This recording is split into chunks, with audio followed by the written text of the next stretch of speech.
Olá amigos, aqui é Seiichi Arata, da Arata Academy, do projeto Nato Good, com muita felicidade em trazer para vocês uma pessoa mais do que especial, Dr. José Carlos Souto, do site que fala sobre dieta paleolítica, low carb, é uma das pessoas que você tem que ter como referência quando o interesse é esses temas no Brasil.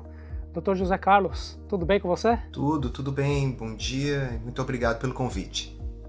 Nossa, muito obrigado pela sua disponibilidade. Nós temos diferentes comunidades por aí, de pessoas interessadas nesses temas e que nos enviaram várias perguntas. Eu tentei organizar em dois grandes grupos.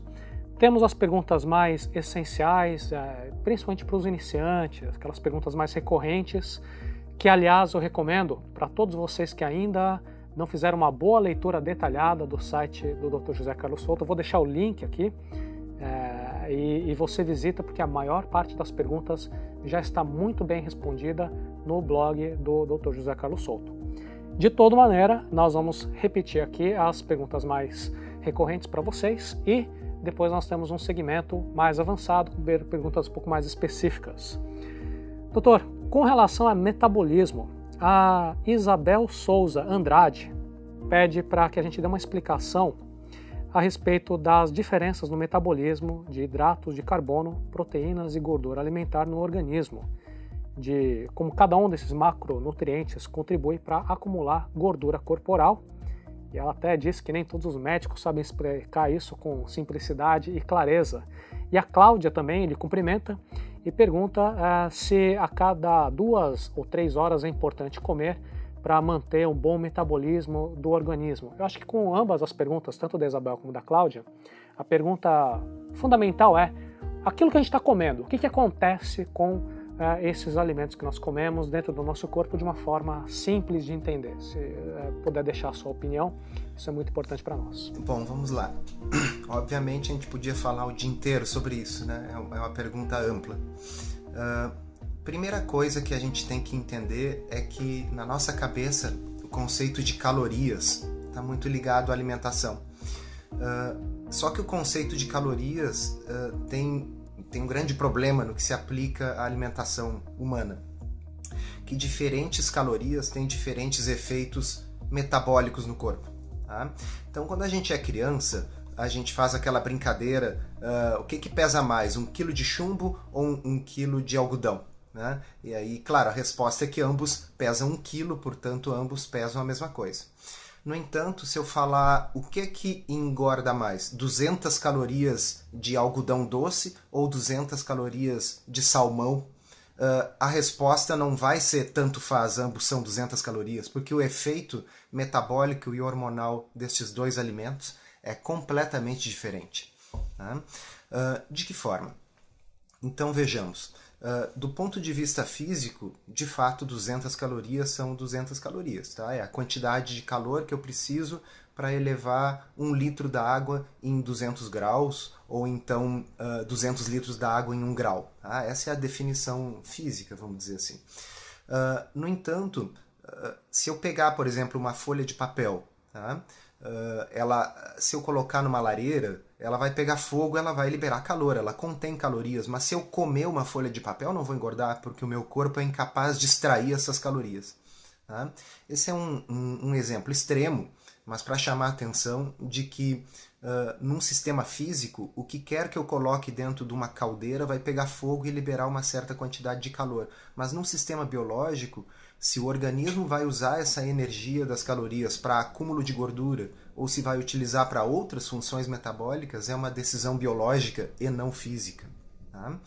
Feita essa introdução, vamos colocar o seguinte. Tanto gorduras como carboidratos são fontes de energia primárias para o corpo. Tá? As proteínas podem eventualmente ser utilizadas, a função delas é estrutural no corpo, ou seja, é formar enzimas e proteínas no próprio corpo. O processo de converter proteínas, converter aminoácidos, que são os blocos construtores das proteínas, em fonte de energia, ele é um processo custoso no organismo. E este é um dos motivos pelos quais as proteínas são muito difíceis de serem convertidas em gordura, ok?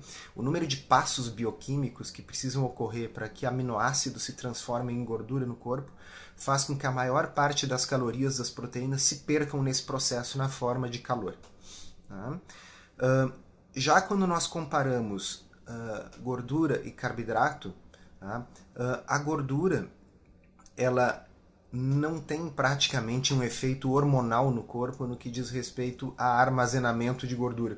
Uma vez eu vi um autor que disse assim, talvez nós devêssemos inventar uma palavra diferente para a gordura essa que nós temos acumulada no corpo e a gordura que a gente come, porque isso faz uma grande confusão, né, Seitia? É natural que a pessoa pense, bom, se eu comer gordura, eu vou engordar, é a mesma palavra, tá certo? Mas na realidade não é assim que o corpo funciona. Se eu como salada, eu não vou ficar verde. Se eu como beterraba, eu não vou ficar roxo. Tá? Então, o que importa é o que o corpo vai fazer com aquilo que a gente consome. E neste quesito, não há nenhuma dúvida que os carboidratos são mais propensos a produzir acúmulo de gordura do que a própria gordura na dieta. Por quê? Porque os carboidratos são todos, ao fim e ao cabo, digeridos e transformados no corpo em glicose. Né? E a glicose é o principal estimulante, não é o único, mas é o principal estimulante da insulina, que é um hormônio que favorece o armazenamento. Tá? Então, obviamente, existem outras coisas que contribuem, mas vamos colocar assim, imagina que eu tenho um ponteiro que quando está mais para a esquerda indica a preponderância da acumulação de gordura. Quando está mais para a direita, indica preponderância do emprego dessas calorias para outros usos. Se eu mantenho a minha insulina sempre alta, eu estou favorecendo o acúmulo de gordura. No mínimo, isso dificulta a vida de quem está tentando perder peso. Então, essa seria basicamente a diferença do metabolismo desses 3 principais macronutrientes. A outra pergunta era a questão de comer de 3 em 3 horas. Sim, é uma pergunta bastante frequente, imagino. Bastante frequente. No blog eu tenho uma postagem específica sobre isso, onde a primeira coisa que eu fiz foi tentar ir atrás da origem disso, né? Da onde saiu essa ideia. Porque se nós pararmos para pensar, né, é contraintuitivo. Quer dizer, se a pessoa está tentando perder peso, por que diabos alguém orientaria ela a comer o tempo todo? Ainda quando ela não quer. Quando ela não quer, ela não está nem com fome, mas ela bota... Sim. Me aconteceu uma vez, eu estava no consultório atendendo uma pessoa que vinha consultar com o objetivo de perder peso, e daqui a pouco tocou o celular na bolsa da pessoa. Era um alarme que ela tinha posto porque aquilo era a hora que ela tinha que comer. Então... isso realmente é um mito que corre por aí. Da onde saiu essa ideia? Bom, essa ideia ela não surgiu de algum estudo científico que tenha mostrado que se a pessoa fizer isso ela vai perder peso. Essa ideia surgiu da cabeça de alguém, ok? E foi se propagando assim de forma apócrifa, no sentido do seguinte raciocínio: se eu comer frequentemente, eu vou ter menos apetite na minha refeição principal, vamos dizer assim, do que se eu ficar louco de fome na hora da janta. Então, talvez eu comesse menos. E a outra coisa é a de que o meu metabolismo vai desacelerar se eu não ficar comendo seguido. Mais uma vez é a analogia com a fornalha, tá certo? Se eu não coloco carvão, se eu não coloco lenha com frequência na minha fornalha, o fogo vai se extinguindo. É uma analogia pobre, o corpo funciona de uma forma muito diferente do que uma fornalha. Tá? E o principal é o seguinte: o que dizem os estudos que foram feitos para analisar isso?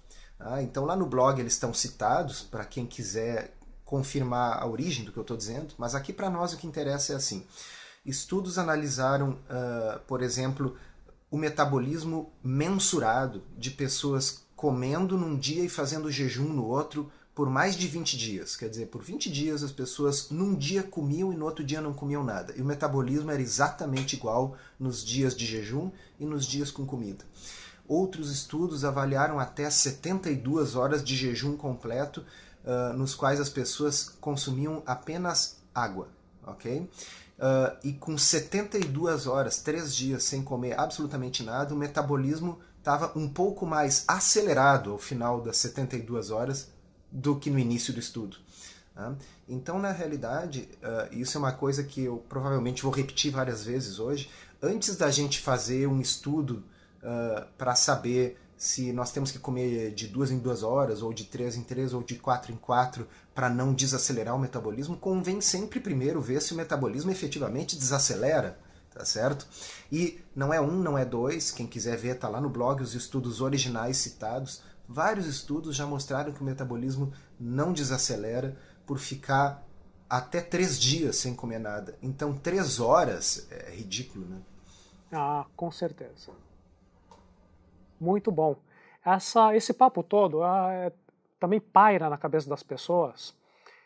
Hoje a gente vê nas discussões da internet um foco cada vez mais concentrado nos macronutrientes e menos em calorias. A Daniela Souza, inclusive, nos pergunta: eu perco mais gordura fazendo LCHF, que é baixo teor de carboidratos, alto teor de gorduras, mas eu quero saber o que funciona para emagrecer. O que eu tenho que controlar, as calorias ou os macronutrientes de cada uma? E a Priscila Santos me pergunta também se tem algum tipo de contagem de porcentagem de gorduras boas, carboidratos e proteínas na composição diária de uma alimentação paleo. Se existe um número ideal ou se é algo do tipo coma quanto quiser, desde que você não exagere em nenhum dos macronutrientes. Qual a sua opinião a respeito, doutor? Conforme eu respondi na sua pergunta anterior, eu continuo advogando a ideia de que uma alimentação que mantém os níveis de insulina mais baixos favorece a perda de peso. Tá? Nesse sentido, para quem precisa perder peso, manter os carboidratos baixos parece ser uma ideia interessante. Tá? Excelente. Calorias. Evidentemente, calorias são importantes. Não é que calorias sejam irrelevantes, e com certeza é possível ganhar peso mesmo numa dieta de baixo carboidrato se ela for suficientemente hipercalórica. Quem quiser ver um experimento interessante pode dar uma olhada na internet pelo nome Sam Feltham, F-E-L-T-H-A-M. Sam Feltham é um autor inglês, britânico, que fez um experimento e acompanhado em vídeo, filmado todos os dias, no qual ele passou 21 dias comendo uma dieta hipercalórica de mais de 5.000 calorias de baixo carboidrato e alta gordura, e depois ele repetiu o experimento comendo mais de 5.000 calorias, só que de alto carboidrato e baixa gordura. E é muito impressionante ver os resultados, tanto nas fotos como nos resultados de peso, né, e de circunferência abdominal. Então ele ganhou peso nos dois casos, ok? O que era de se esperar, porque ele estava comendo mais de 5.000 calorias. Só que ele ganhou 1,5 kg por 21 dias comendo 5.000 calorias de alta gordura e baixo carboidrato. E ele ganhou, eu não me recordo se foi 7 ou 8 quilos, fazendo o mesmo excesso calórico, só que de alto carboidrato e baixa gordura.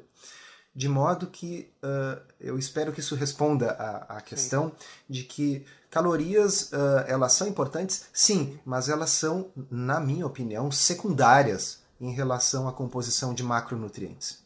Até porque, Sage, no mundo real, as pessoas não fazem o que o Sam Feltham fez. Quer dizer, ele, de propósito, porque ele estava fazendo um experimento, ele media e pesava para que ele comesse exatamente as mesmas 5.000 e não sei quantas calorias todos os dias.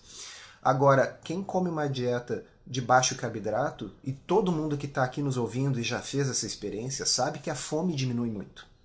Né? De modo que, em se tratando de uma dieta mais saciante, né, naturalmente há uma diminuição das calorias. De modo que se torna um pouco redundante essa história, assim, o que é importante? São as calorias ou a composição de macronutrientes?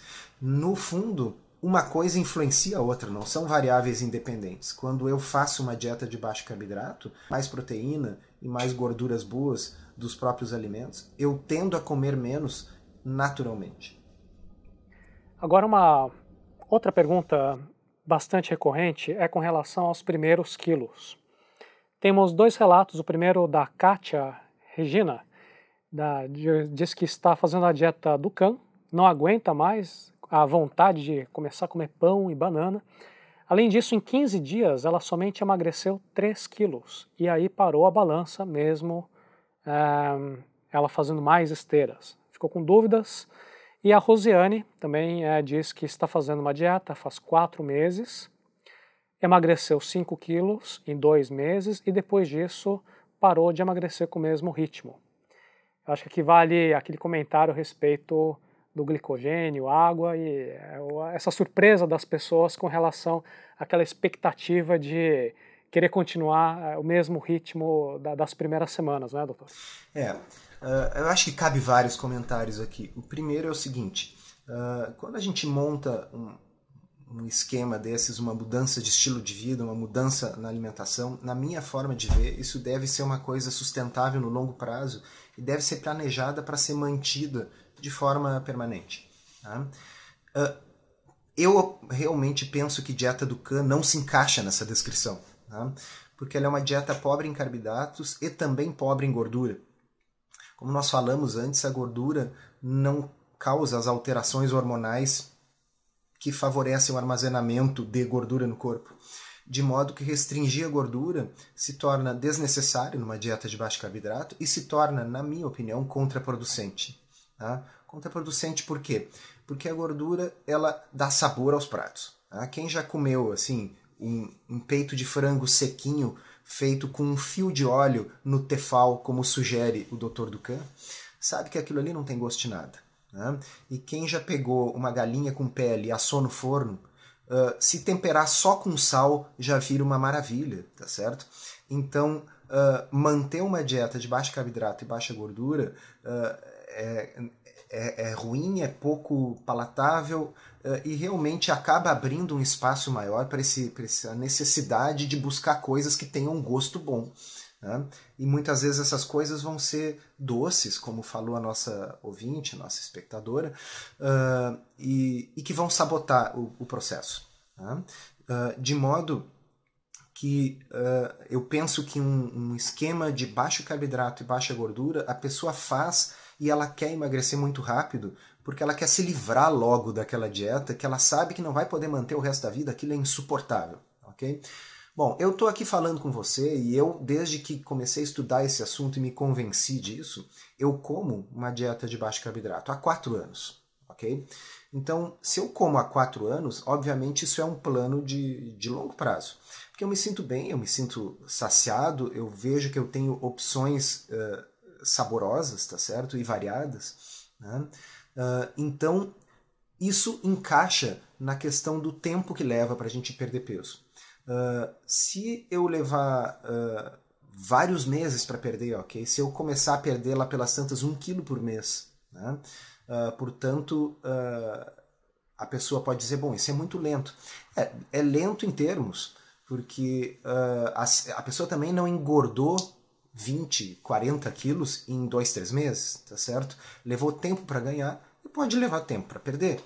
Tá? No entanto, se a pessoa está com um estilo de vida, com uma dieta incluída no seu estilo de vida, que é sustentável, que não lhe dá fome, que não lhe dá necessidade de sair desesperadamente buscando outros alimentos porque a sua dieta é horrível, tá certo?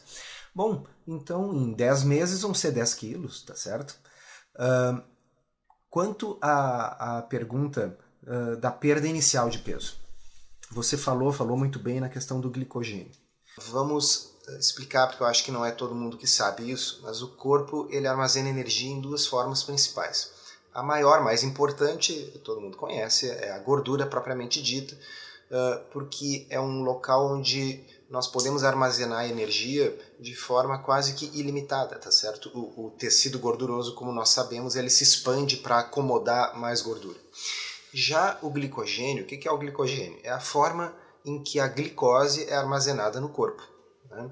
E o glicogênio ele é armazenado principalmente dentro do fígado e dentro das células musculares. Tá? Nós temos uma capacidade limitada de armazenar glicogênio.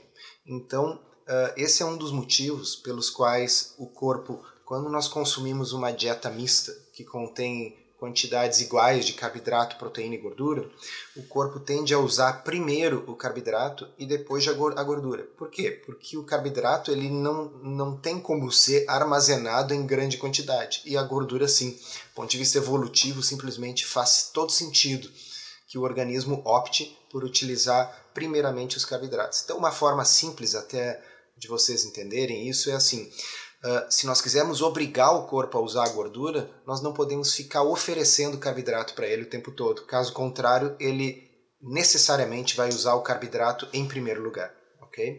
Bom, mas voltando à explicação do glicogênio.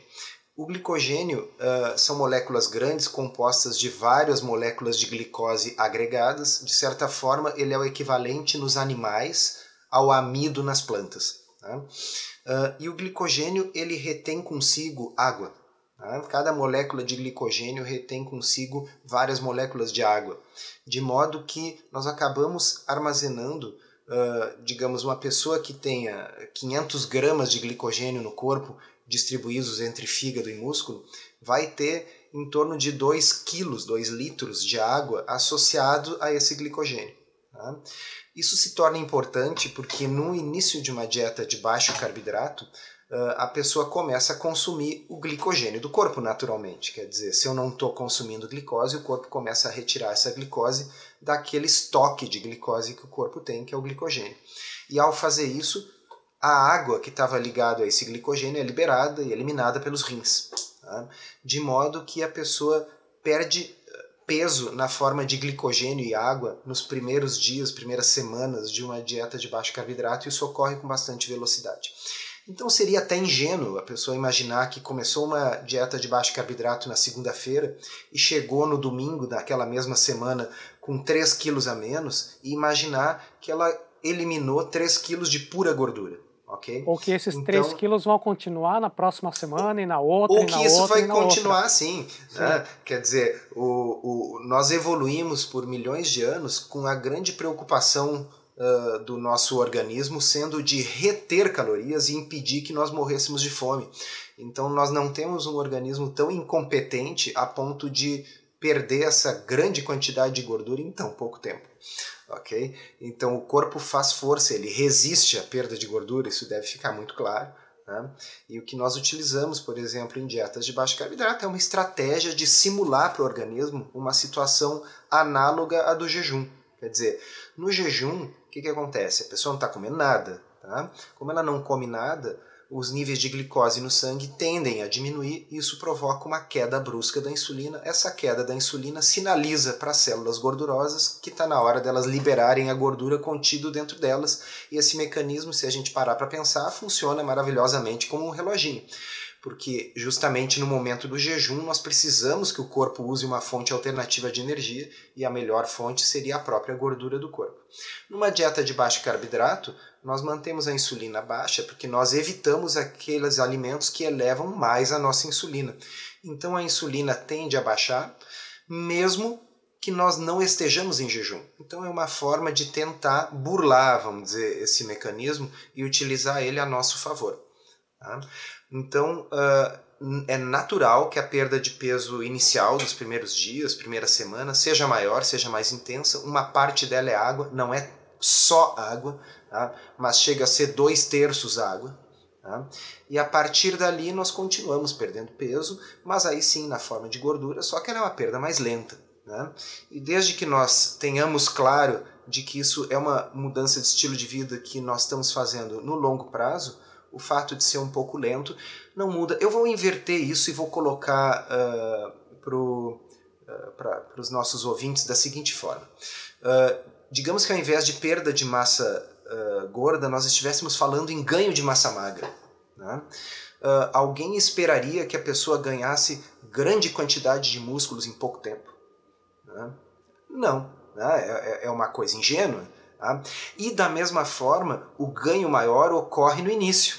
Tá? Se nós pegarmos uma pessoa sedentária, tá, e colocarmos ela num programa de musculação, ela vai ter um progresso notório nos primeiros 3 meses. Tá? Porque ela está saindo de uma situação de sedentarismo onde o ganho de massa é mais importante porque nós estamos saindo do zero. Tá certo? Agora, quem já praticou musculação sabe que a partir daquele ganho inicial, ganhos futuros são feitos devagar e com muito esforço. E todos nós gostaríamos que fosse mais rápido. Mas assim como o corpo não ganha tecido muscular de uma forma rápida, ele também não perde tecido gorduroso de uma forma rápida, pelos mesmos motivos. Fantástico. Até gostaria de retomar um pouquinho a primeira resposta relacionada à do Kahn e ao baixo teor de gordura, que muitas pessoas gostariam muito de ter esse sabor nos alimentos, mas a gente nota no inconsciente coletivo, não é, Souto, ainda um certo medo com relação às gorduras e também a qualidade das gorduras. Então aqui nós temos perguntas de vários amigos, são perguntas as mais diferentes possíveis, mas todas elas de alguma maneira ligadas às carnes, à qualidade das carnes e às gorduras alimentares. Começando com o Vitor Hugo Machado, ele quer saber qual é a quantidade de gordura saturada que nós deveremos ingerir por dia. A dieta primal sugere uma quantidade e a paleo sugere outra. Quanto ao ponto em que nós podemos comer carne, procede o raciocínio de que a carne muito bem passada contém substâncias prejudiciais ao nosso organismo? Essa é uma dúvida. Eu vou ler todas elas, que como são todas relacionadas ao mesmo tempo, a gente vai pegando e juntando elas. Jair Machado, quanto de lipídios e proteínas nós poderíamos ingerir sem afetar a perda de peso? Já comentamos um pouco disso, mas acho que vale a memória. Renan pergunta, a comunidade paleo dá um enfoque no grass-fed, na carne alimentada com pasto.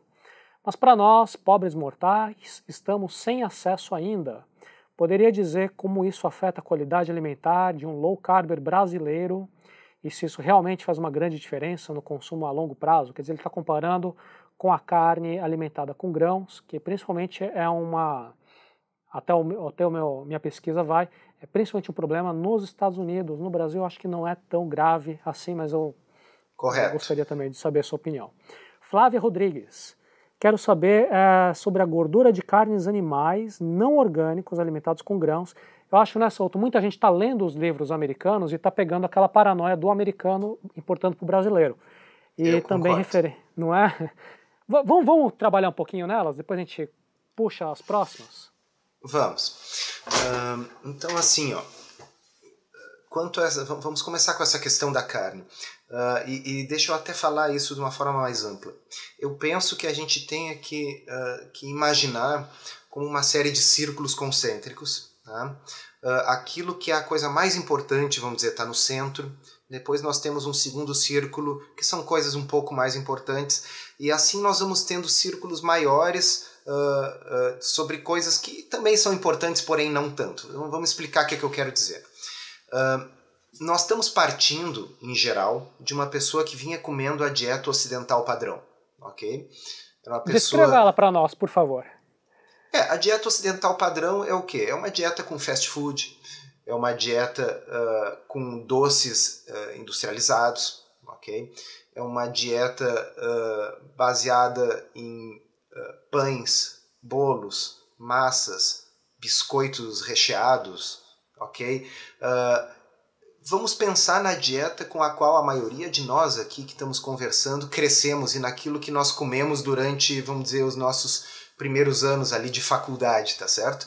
Aquela coisa que a gente já não estava comendo na casa do pai e da mãe, estava comendo aquilo que o pouco dinheiro permitia comer em cafeteria de faculdade, em barzinho, em restaurantes de fast food. Essa é a dieta ocidental padrão, tá? Onde o líquido é o refrigerante, tá? e onde vegetal é batata frita. Tá? Bom, nesse contexto, tá?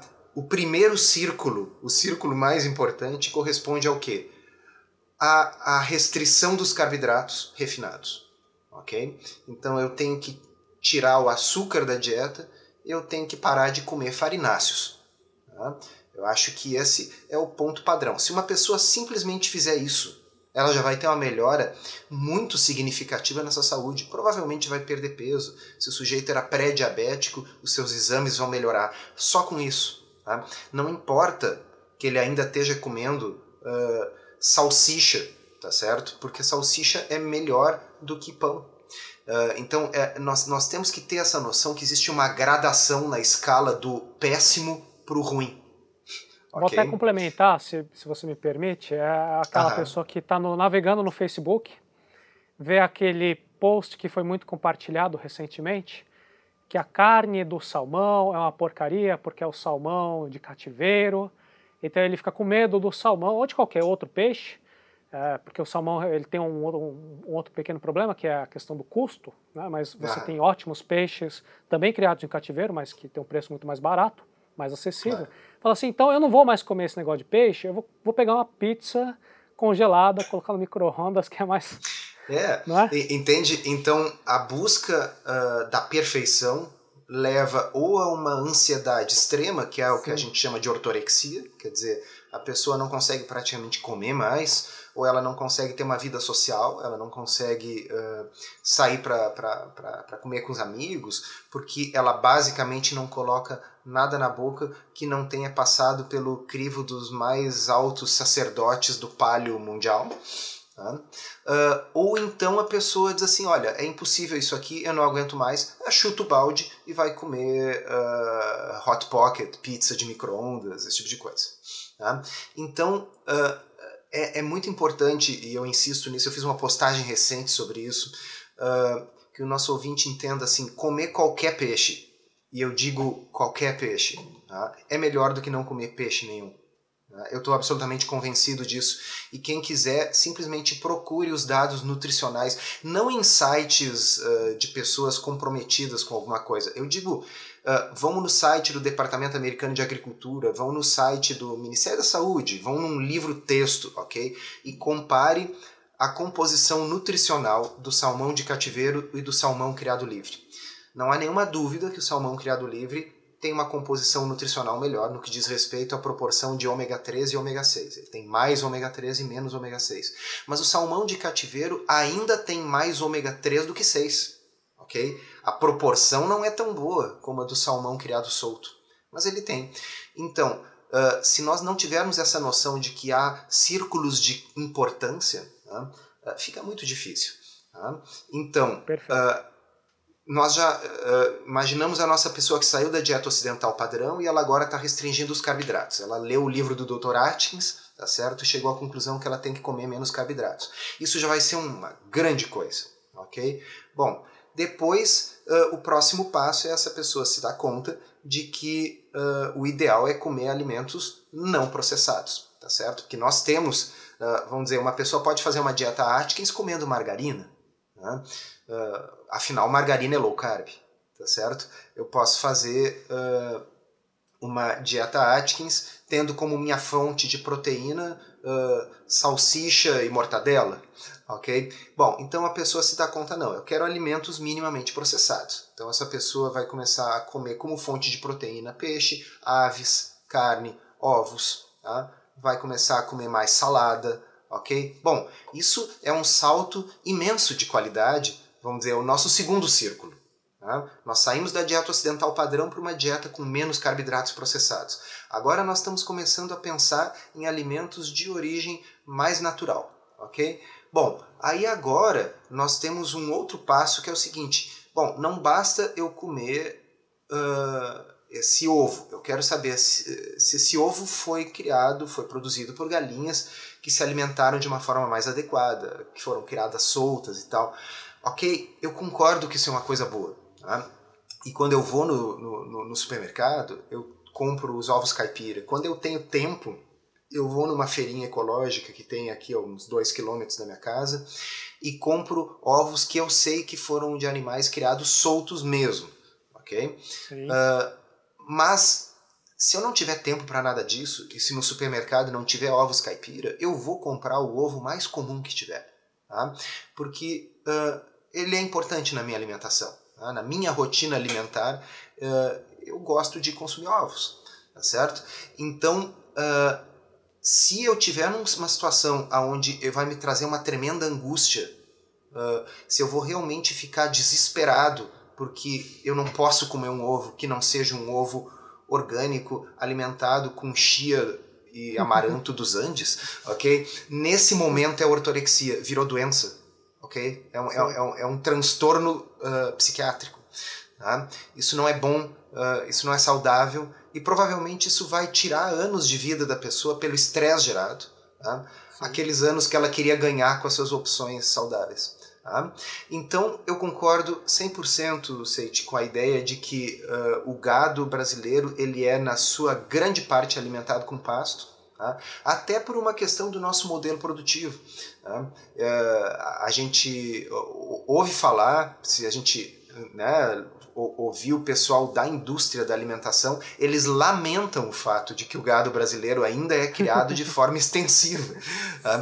Isso é colocado como um atraso do ponto de vista do nosso sistema de produção. Tá? Mas o fato é que o Brasil é um país muito grande, que dispõe de uma quantidade muito grande de terra, né? E em função disso, muitos produtores não têm o interesse no investimento necessário para começar a criação intensiva de gado. E eu diria, graças a Deus, ainda bem. Sabe que eu fico torcendo para que nenhum produtor veja o nosso vídeo e fale, então sabe o que eu vou fazer então? Vou pegar o meu gado, que é o meu mesmo gado de vários anos atrás, comendo grama, agora eu vou fazer um bife gourmet, vou colocar um selo bonito, grass-fed, e vender pelo triplo do preço no mercado brasileiro. Vai ter gente comprando. Então, veja bem, a gente sabe que o que ocorre aqui no Brasil é o grass-finished. Né? Então, o gado cresce lá 2 anos comendo pasto, e aí nos últimos 3 meses ele é realmente alimentado com uma quantidade maior de ração para engordar, porque afinal grãos são a coisa melhor para engordar qualquer mamífero, tá certo? Seja ele humano, seja ele vaca, se a gente der grãos, ele tende a engordar. Tá? Então, como o animal é vendido por quilo, tá certo? É do interesse do produtor dar aquela engordada final, além do que tem o sabor também da carne com mais gordura, né? Da carne marmorizada. Se é a melhor carne, é a carne alimentada integralmente com pasto do início ao fim, ou essa, eu estou convencido que uma carne alimentada integralmente com pasto seria melhor. Tá? Mas isso não vai me impedir de comer a carne que nós temos disponível por aqui. Então, mais uma vez, nós temos que fazer o melhor com aquilo que a gente dispõe, dentro das nossas condições, inclusive orçamentárias, tá certo? Sim, tá? sim. Então, tá bem a gente colocar objetivos maiores, né? É sempre interessante a gente ter um objetivo lá adiante que a gente possa perseguir, mas isso não pode ser um empecilho. Lembrem-se que o grande problema ainda é tirar as pessoas de uma vida onde elas consideram que vegetal é batata frita e onde elas consideram que proteína é hambúrguer, ok? Onde elas consideram que bebida é refrigerante. Podemos também, aproveitando o tema das carnes, muito comum quando nós falamos das alimentações paleo, sempre aparecem as perguntas dos nossos amigos vegetarianos. E eu noto um ponto comum em muitos vegetarianos, são pessoas muito conscientes, muito preocupadas, que querem se informar o melhor possível e ter as melhores escolhas. Então, quando eles entram em contato com todo esse universo, gera uma certa angústia do tipo, onde que eu vou conseguir todas essas proteínas? Eu quero trazer 2 perguntas.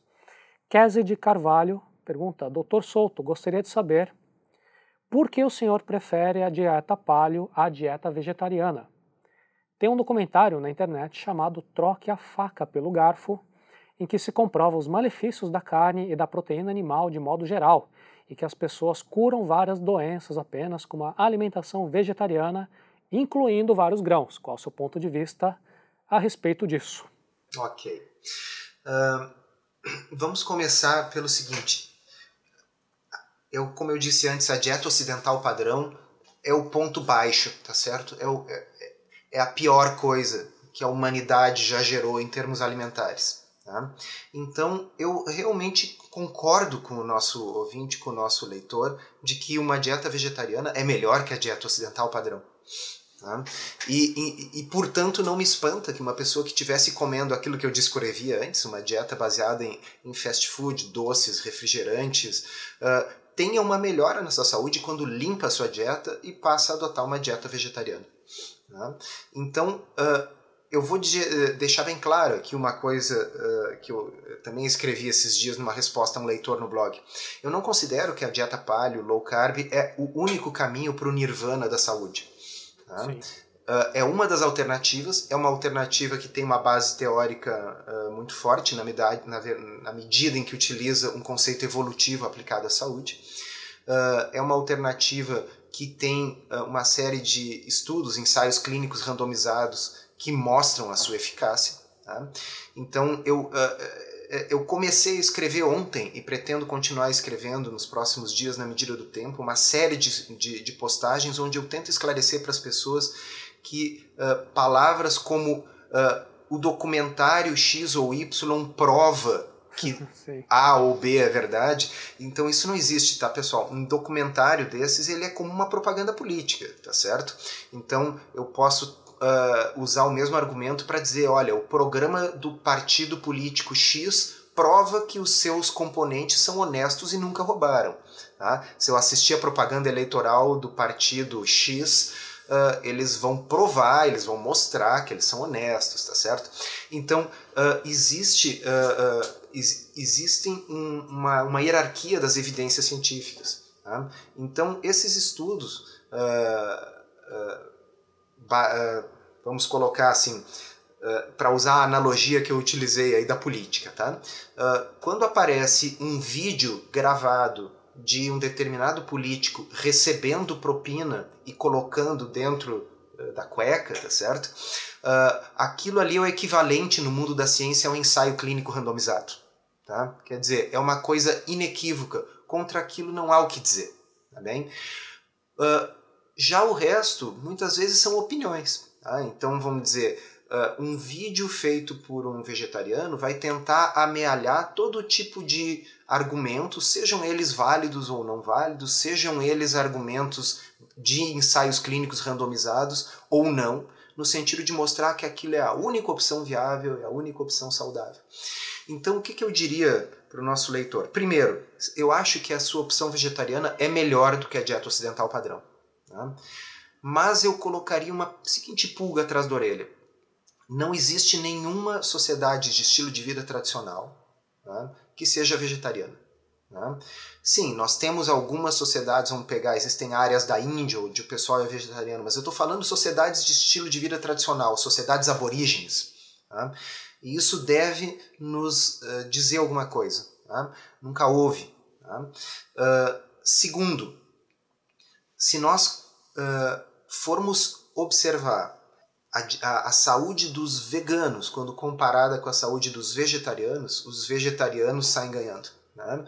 E a diferença qual é? Os vegetarianos muitas vezes aceitam fontes alternativas, tá certo? Como ovos, como laticínios. Tá?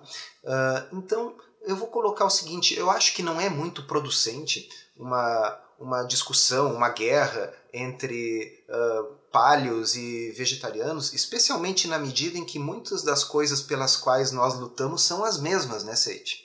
Tá? Então, seja eu adepto de uma dieta paleo, seja alguém adepto de uma dieta vegetariana, a pessoa também está tentando mudar uma matriz alimentar baseada em alimentos processados, alimentos industrializados, alimentos artificiais, tá certo? Embora eu coma carne, o tipo de carne que eu quero comer é de um animal criado solto, de um animal que come pasto e de preferência de um animal bem tratado e que não vamos dizer, seja morto de uma forma menos sofrida possível, tá certo? Porque se nós pensarmos na natureza, isso é um argumento interessante, assim, eu não quero me perder muito nesse argumento que nós temos outras coisas para falar, mas a morte dos animais na natureza, em geral, é muito mais cruel, ok? Como é que um herbívoro morre na natureza? Ou ele morre porque ele está velho, perdeu os dentes e vai morrendo de fome no decorrer de semanas e meses, tá? Ou ele é dilacerado pelas presas de um predador. Tá certo? Muitas vezes de vários, como é o caso dos lobos, por exemplo, que vão mordendo aos poucos o animal até que o animal caia e morra devagarinho, tá certo? Então, Existem formas muito mais humanizadas de fazer isso aí, porque os animais eles vão viver e vão morrer igual, tá certo? Mas eu acho que a discussão fundamental aqui deve ser de tanto dos vegetarianos como daqueles que aderem a uma dieta paleo, buscarem uma dieta com menos alimentos processados, com menos alimentos artificiais, com menos comida industrializada. E um tratamento mais digno dos animais, de modo que eu acho que nós temos mais em comum do que em termos de diferenças. Muito obrigado. A pergunta agora sobre gordura abdominal. Temos um comentário que gostaria de... Acabei não anotando o nome da pessoa que nos enviou. Gostaria de saber quais alimentos ou o que fazer para perder a tal barriguinha, aquela gordura abdominal que nós temos. Isso porque a maior concentração de gordura do meu corpo está na barriga e nos outros locais praticamente não há gordura. Eu acho que nessa situação a gente também tem aí muita coisa para se falar, não é? Uhum. Bom, então assim, ó, a gordura abdominal ela pode ser uma gordura no subcutâneo do abdômen, quer dizer, abaixo da pele, ou ela pode ser uma gordura dentro do abdômen, a gordura visceral, aquela que envolve os órgãos dentro do abdômen. Tá? Bom, a gordura visceral é reconhecidamente a pior gordura que a gente pode ter para a saúde. Ela está associada com uma série de desfechos ruins em saúde, risco cardiovascular, risco de diabetes, risco de hipertensão, risco de derrame. Tá? Então, essa gordura visceral ela é uma gordura que nós temos que fazer força para eliminar. Mas essa é justamente a gordura que nós conseguimos eliminar melhor com uma estratégia de baixo carboidrato. Tá? Já a gordura subcutânea, aquela gordurinha localizada, aquela gordura cuja preocupação maior é estética, tá? Não tem uma solução fácil para isso, viu, Seiti? Tá? Muitas vezes o que nós temos é o seguinte, vamos ver se eu consigo explicar. À medida que a pessoa engorda, que ela ganha peso, tá? As células adiposas aumentam de tamanho, mas também aumentam de número. Tá? Então vai ocorrendo uma hiperplasia, um aumento da quantidade de células adiposas em determinados lugares do corpo. Quando a gente emagrece, quando a gente perde peso, essas células diminuem em tamanho, mas em geral não diminuem na sua quantidade. Tá? Então, se houve um acúmulo muito grande de células adiposas em determinado local do corpo, para algumas pessoas vai ser aquele pneuzinho na parte de baixo do abdômen, para outros vai ser nos quadris, nas nádegas, enfim. Muitas vezes a pessoa pode perder peso, ela perdeu uma grande quantidade de gordura corporal, mas o acúmulo localizado dessas células adiposas persiste. E nesses casos, quando a questão é estética, muitas vezes só o tratamento cirúrgico vai resolver. Né? E eu não vejo nada contra isso, eu só penso que esse tratamento cirúrgico deve ser feito depois que a pessoa já perdeu o peso que ela podia perder, fazendo mudança de estilo de vida. Né? Bom, aí sobrou uma gordurinha localizada, se a pessoa pretende produzir uma melhora estética, né, eu acho que pode ir por ali. Até onde eu saiba, não existe evidência científica de que exercícios localizados tenham um efeito localizado sobre as gorduras. Né? Sim. Isso é uma dessas falácias de academia, né? Vamos fazer um exercício de abdômen para perder a gordurinha do abdômen. Não é assim que funciona. Na realidade, os mecanismos de perda e ganho de gordura são hormonais, são sistêmicos, ocorrem no corpo inteiro. Né? Quando a pessoa, para usar um exemplo bem óbvio, quando a pessoa faz um jejum, ela passa fome no corpo inteiro, ela não passa fome só na barriga ou só no quadril. Okay? De modo que o exercício, embora o exercício sim eu possa contrair especificamente a musculatura do abdômen, mas a musculatura do abdômen não retira a sua energia da gordura do abdômen, ela retira a energia dos nutrientes que estão circulando no sangue, que é o mesmo sangue que circula pelo corpo inteiro. Okay? Então a questão de gordura localizada do ponto de vista estético, eu acho que aquilo que sobrou depois de uma perda de peso tem que ser resolvida em geral do ponto de vista cirúrgico. Esse esclarecimento é muito importante, Souto. Eu acho que eu localizei a pergunta original, é do Luciano que nos mandou. Acho que no caso ele está perguntando especificamente da gordura visceral.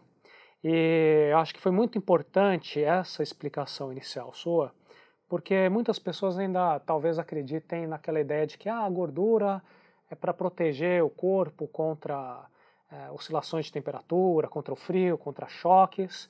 E cada vez mais com as descobertas científicas a gente vê que a gordura é um grande participante do nosso sistema endócrino, e por isso está associado a todos esses pontos de saúde mencionados. Então eu acho que se a gente puder elaborar um pouquinho mais na questão desses riscos, as pessoas que estão assistindo esse vídeo pensando, não, eu quero emagrecer por causa da minha barriga, mas a gente mostrar que não é apenas está de longe de ser tão somente uma questão estética, mas principalmente de saúde, a questão de obesidade, da diabetes, não é? E Bom, que consequências isso traz. Eu vou te dizer de cara aqui que eu acho que os efeitos mais impressionantes de um estilo de vida com uma dieta de mais baixo carboidrato, de tendências paleolíticas, primal, vamos dizer assim, é justamente o efeito nos parâmetros de saúde. Porque a verdade é que nem todo mundo responde da mesma forma ou responde tão bem no que diz respeito à perda de peso. O que já deve estar claro para as pessoas, né?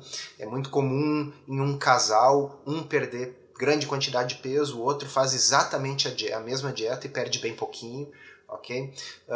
E as pessoas são diferentes, a resposta orgânica de cada um é diferente. Mas a melhora do ponto de vista de diminuição da glicose nos diabéticos, de perda de gordura visceral, mesmo que como um todo a pessoa não emagreça tanto assim, mas a diminuição de centímetros de cintura, ok? É mais importante do que a diminuição de quilos da balança.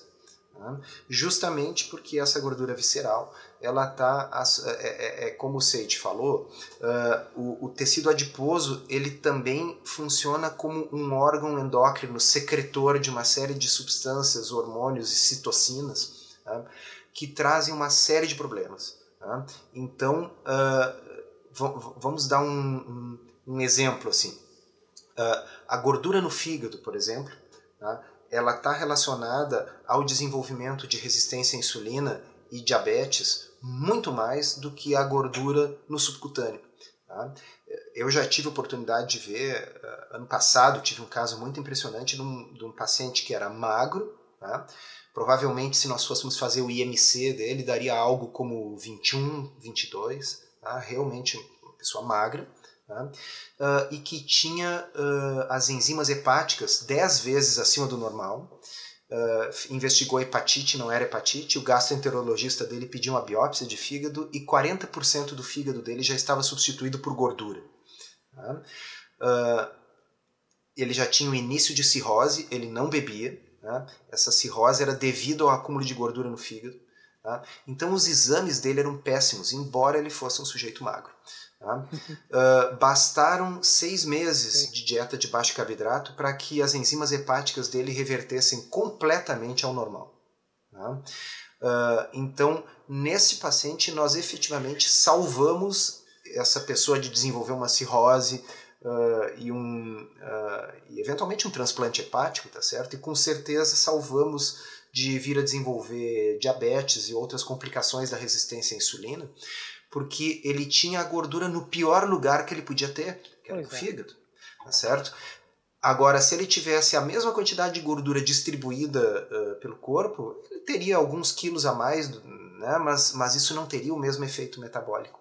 Então eu acho que nós temos que pensar numa dieta paleo, low carb, como uma alternativa saudável, uma forma de não precisar ficar contando calorias, uma forma de viver bem e que, de brinde para a maioria das pessoas, traz ainda por cima uma perda de peso, tá certo? E não como o foco principal a perda de peso. Eu entendo que para pessoas que estão muito acima do peso não dá para desvincular essas coisas, a perda de peso vem junto com o ganho de saúde, mas eu acho que o ganho de saúde deveria ser o foco principal.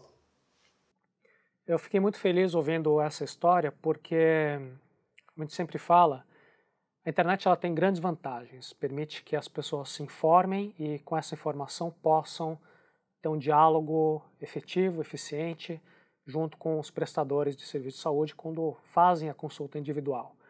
Mas muitas vezes alguém faz uma pesquisa rápida no Google, encontra algumas informações e pensa, parece que está tudo bem, estou magro, não vejo nenhum problema, então por conta própria acaba tendo uma decisão que se estiver bem acompanhada, como esse caso que acabou de ser narrado, o resultado ele acaba sendo bastante diferente. Então, Muito importante isso, a gente até vai retomar essa questão no bloco um pouco mais avançado com relação à individualidade de cada um.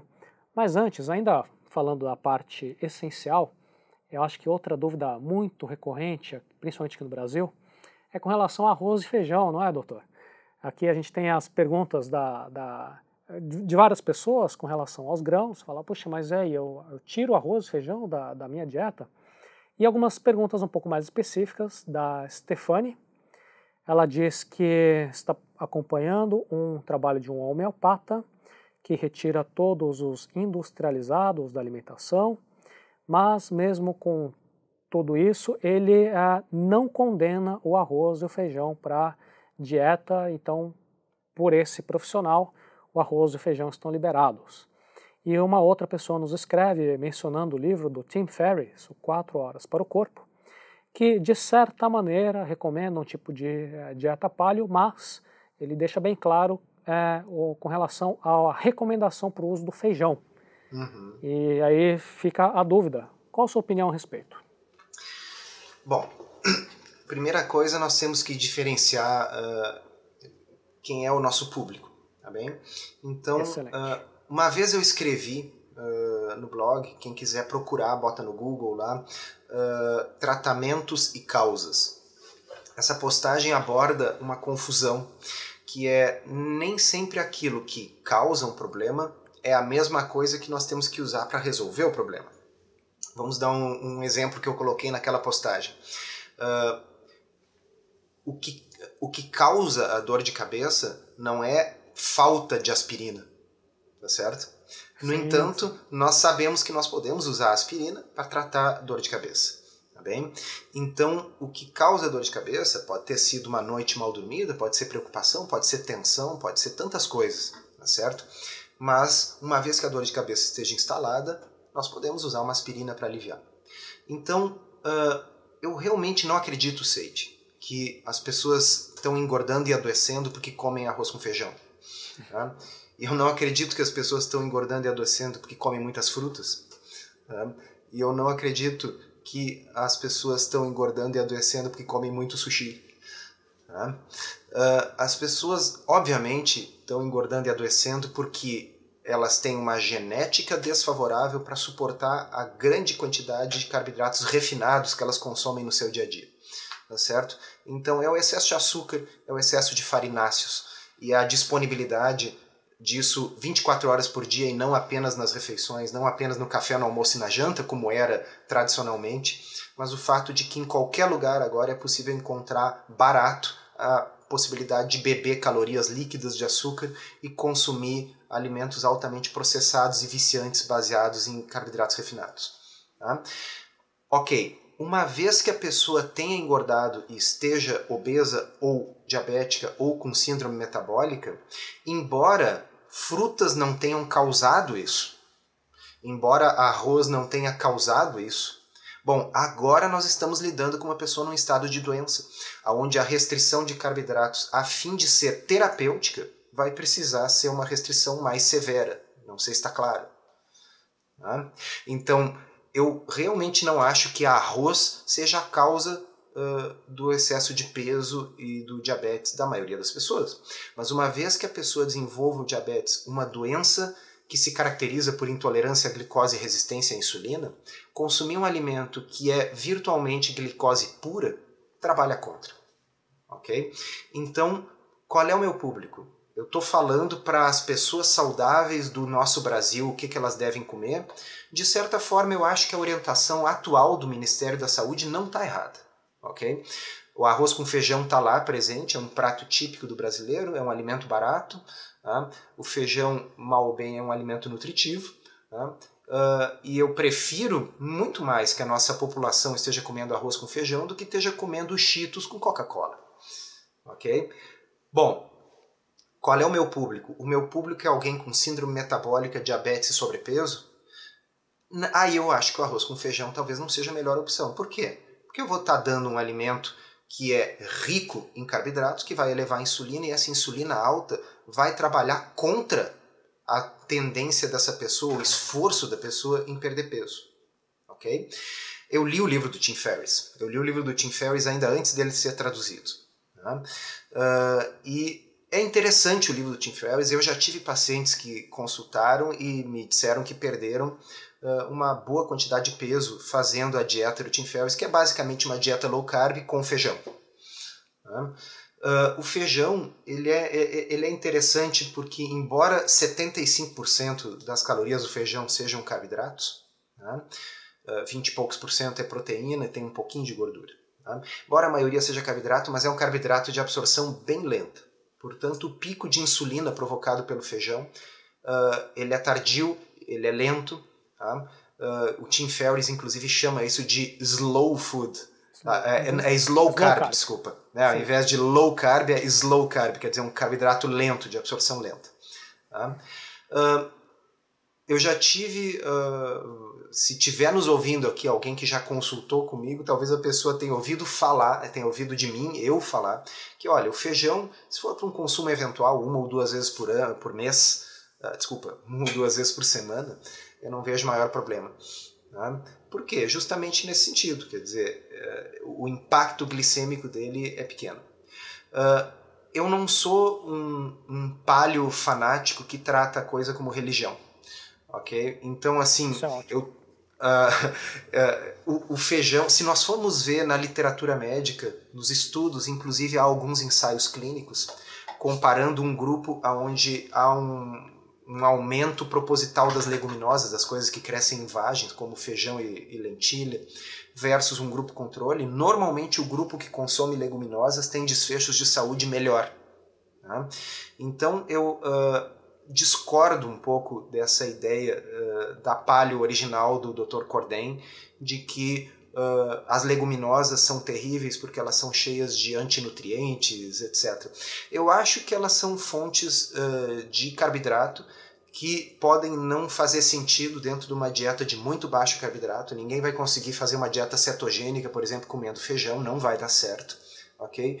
Mas se a pessoa está tentando simplesmente restringir os seus carboidratos a, digamos, 60, 70 gramas de carboidrato por dia, dá para comer um feijão, uma lentilha de vez em quando. Tá? Talvez alguns pacientes que tenham doenças autoimunes tenham alguma dificuldade com esses alimentos, talvez adiante a gente possa falar sobre isso. Tá? Então, o que eu quero traduzir aqui para os nossos leitores é assim, existem nuances nisso, tá? Mas é muito importante a gente diferenciar qual é o público que nós estamos tratando. Tá bem? Então, para pessoas que têm diabetes, têm síndrome metabólica, têm excesso de peso, me parece que a literatura em peso mostra que a restrição de carboidratos é uma solução melhor. E, neste sentido, arroz com feijão não nos ajudaria. Okay? Agora, se eu fosse o ministro da Saúde, provavelmente eu endossaria essa ideia do Ministério da Saúde de estimular que as pessoas comam arroz com feijão, porque não faz nenhum sentido eu sugerir que a população inteira, 200 milhões de pessoas, comam menos de 40 gramas de carboidrato. A maioria das pessoas não precisa disso. Fantástico. Mais uma vez, eu sou grande admirador do seu trabalho, recomendo fortemente que todos que estão assistindo o vídeo leiam o seu blog. Muitos destes pontos nós encontramos explicados até em mais detalhes no blog, em todas as discussões, nos comentários. E quero reforçar a importância de entender a individualidade de cada pessoa antes de ditar regras ou fazer sugestões. E também é um risco que nós temos hoje na sociedade da informação. A pessoa A, que tem um determinado perfil, faz uma busca no Google, procurando se isso aqui é bom, se aquilo deve ser evitado, e a pessoa B, de um perfil completamente diferente, também usa as mesmas palavras no mecanismo buscador, ambas vão encontrar aquela recomendação que pode funcionar para uma pessoa, mas não necessariamente para outra. Então, você entender qual é o seu ponto de partida, isso é fundamental, né? E entender quais são os custos associados com cada tomada de decisão. Infelizmente, a gente não vive num mundo perfeito em que você tem absoluta certeza qual será o resultado ao tomar a escolha A ou a escolha B. Sempre existe uma certa incerteza, existem possibilidade de alguns riscos relacionados ou até mesmo custos de tempo, custos de conveniência, custos sociais. Então, para algumas pessoas pode até ser indicado uma cirurgia bariátrica, porque ela está numa situação em que ou é aquilo, ou tem riscos ainda maiores, se ela não faz nada urgentemente. Para outras pessoas, você fala, não, você é maluco de sair cortando, porque você não precisa, você tem opções muito mais simples, de baixo risco, por que você não tenta isso primeiro, né? Então, entender esse ponto de partida é fundamental. Perfeito. Eu vou dar uma analogia para o pessoal que vai ser útil. Se eu perguntar para você assim, Seiti, exercício é uma coisa boa? O que você vai me dizer? Depende. Em geral, sim, não é? Em geral, sim. Ok? Em geral, sim. Agora, se eu pegar e fizer uma pergunta mais específica, correr 4 quilômetros, tá? É uma coisa boa? Bom, depende. Tá? Se for uma pessoa jovem, saudável, com certeza. Tá? Não é o tipo de exercício que eu prefiro, ok? Eu não sou um corredor, mas eu acho que é uma coisa boa e com certeza muito melhor do que o sedentarismo. Mas se a pessoa for alguém que já tem doença no coração, ok? Se a pessoa for um cardiopata isquêmico, alguém que tem as coronárias já meio entupidas, ok?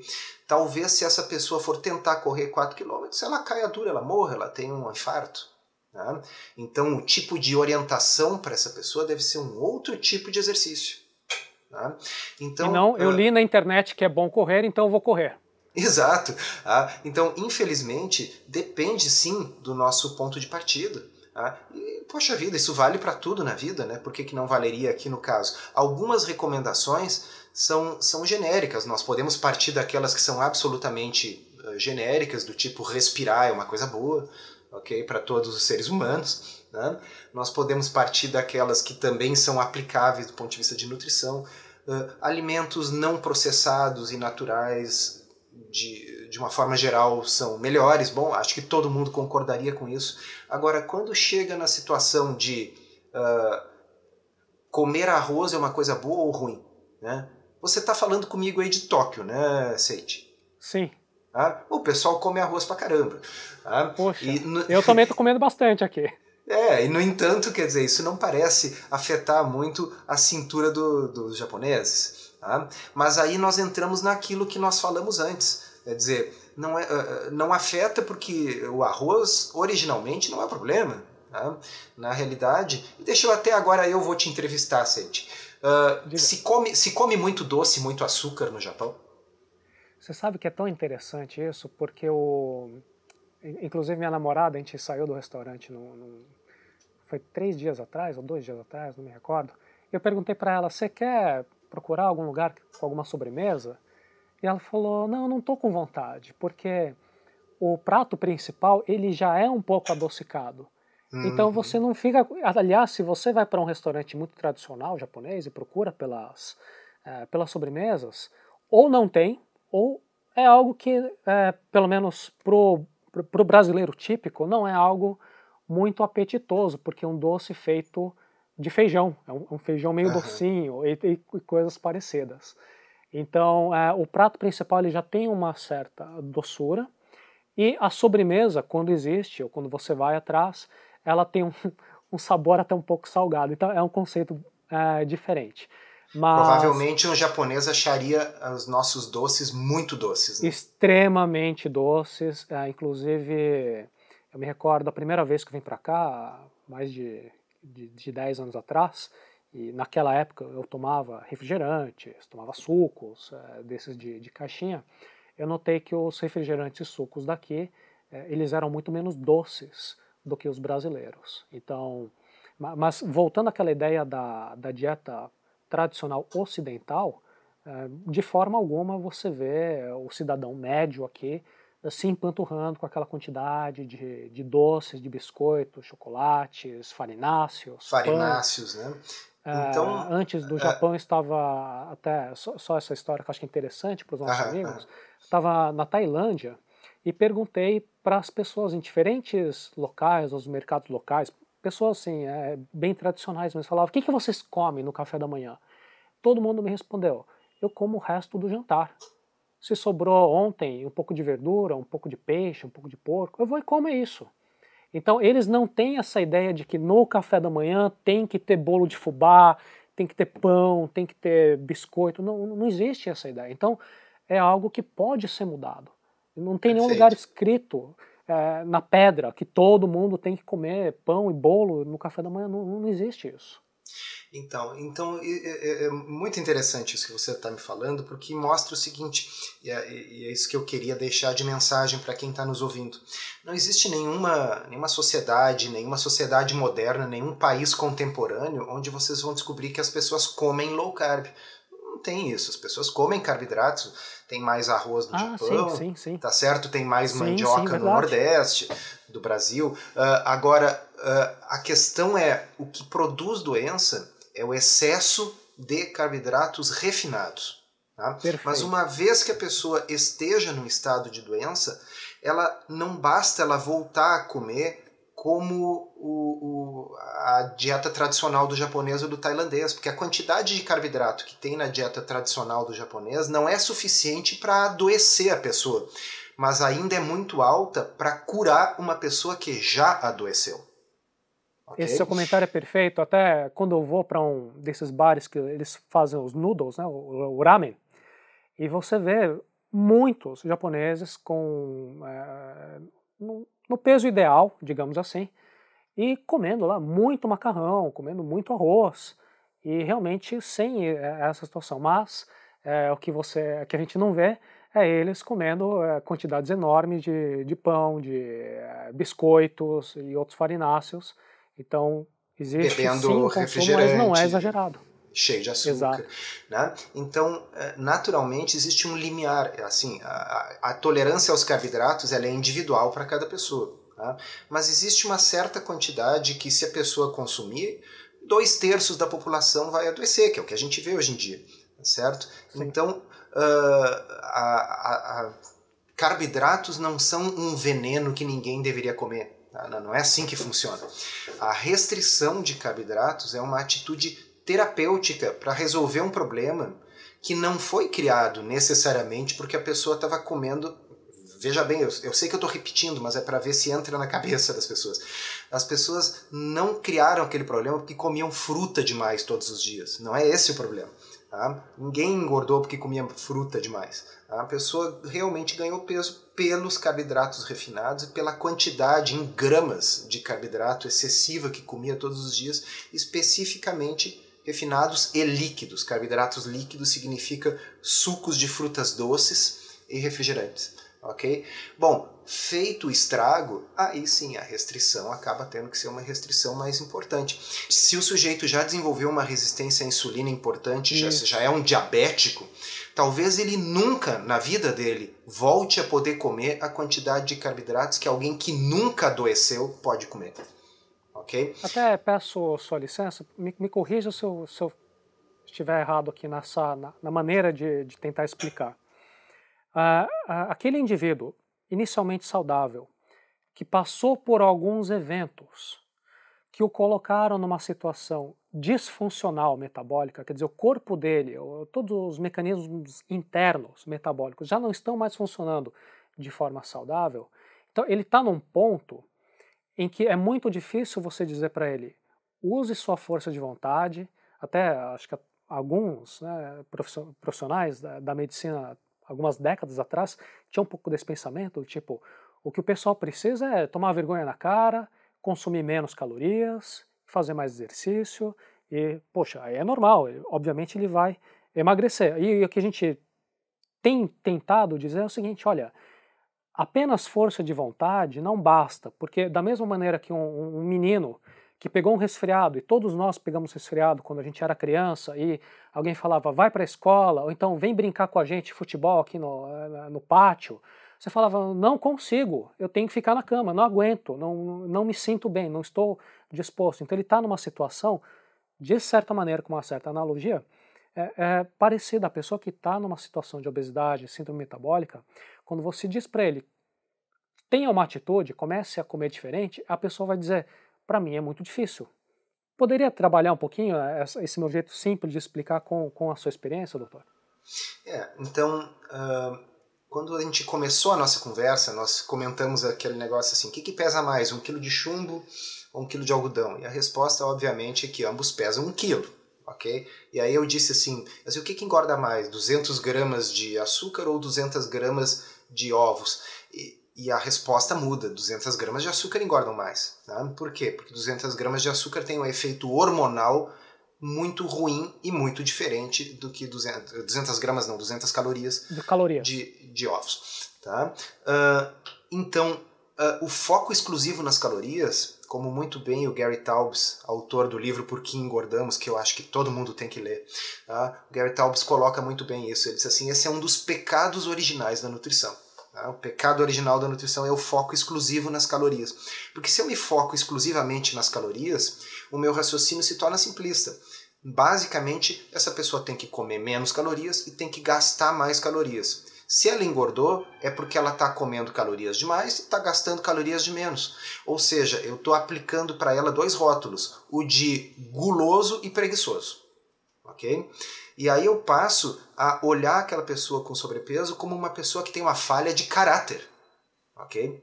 Quando na realidade, se eu encarar do ponto de vista metabólico, o que eu vou dizer? Olha, esta é uma pessoa que tem uma tolerância baixa aos carboidratos. Se ela consumir uma grande quantidade de carboidratos e mantiver a sua insulina elevada na maior parte do tempo, ela tem uma tendência muito grande a desenvolver resistência à insulina e acumular gordura. É uma característica dela. Ok? Então, o que ela tem que fazer não é comer 100 calorias de algodão doce ao invés de 200 calorias de algodão doce. Ela pode comer 300 ou 400 calorias de salmão e isso vai fazer com que ela fique mais saudável e perca mais peso. E bom, aí a gula passa a não ser um problema, tá certo? E daí preguiça, bom, pode entrevistar dezenas de pessoas que tiveram uma perda de peso com dieta de baixo carboidrato e você vai ouvir várias vezes a mesma história. Olha, passada aquela fase inicial de 1 a 2 semanas de adaptação, onde a gente se sente mais fraco, começa a dar uma energia e a pessoa praticamente sente um desejo de começar a praticar alguma atividade física, a fazer caminhadas, a entrar numa academia, porque a pessoa sente energia sobrando. Claro, aquelas calorias que estavam sendo desviadas para armazenamento subitamente estão disponíveis. Né? Então, é duplamente deletério essa história de se focar exclusivamente nas calorias. Primeiro, porque do ponto de vista fisiológico está errado. E segundo, porque do ponto de vista sociológico e psicológico a gente está culpando a vítima. Né? Seria a mesma coisa que, sei lá, eu culpar uma pessoa que tem câncer porque ela tem câncer. Né? Quer dizer, não é assim que a gente faz. Tá? Então, eu acusar uma pessoa de gula e preguiça quando na realidade essa pessoa tem um transtorno fisiológico hormonal é um negócio meio cruel, né? Gostaria de mencionar que nós temos aqui mais dezenas e dezenas de perguntas. Obrigado mais uma vez a todos os nossos amigos que enviaram dúvidas. Eu procurei na seleção trazer aquelas que pareciam as mais recorrentes, tem muitas dúvidas individuais, porém tem também muitas perguntas que se repetiram bastante. Uma que eu gostaria de apresentar com relação a hormônios. Várias amigas nossas enviaram perguntas com relação a hormônios. Temos algumas de jejum intermitente e várias outras, muitas perguntas bastante específicas. Mas nosso tempo é limitado e quero mais uma vez agradecer ao doutor pela disponibilidade. Souto, muito obrigado. Vou colocar mais uma vez o link para que vocês possam ler os materiais do Souto. Ele é muito acessível, você pode interagir com ele também pelo Twitter. E obrigado mais uma vez, parabéns pelo trabalho. Muito obrigado pelo convite.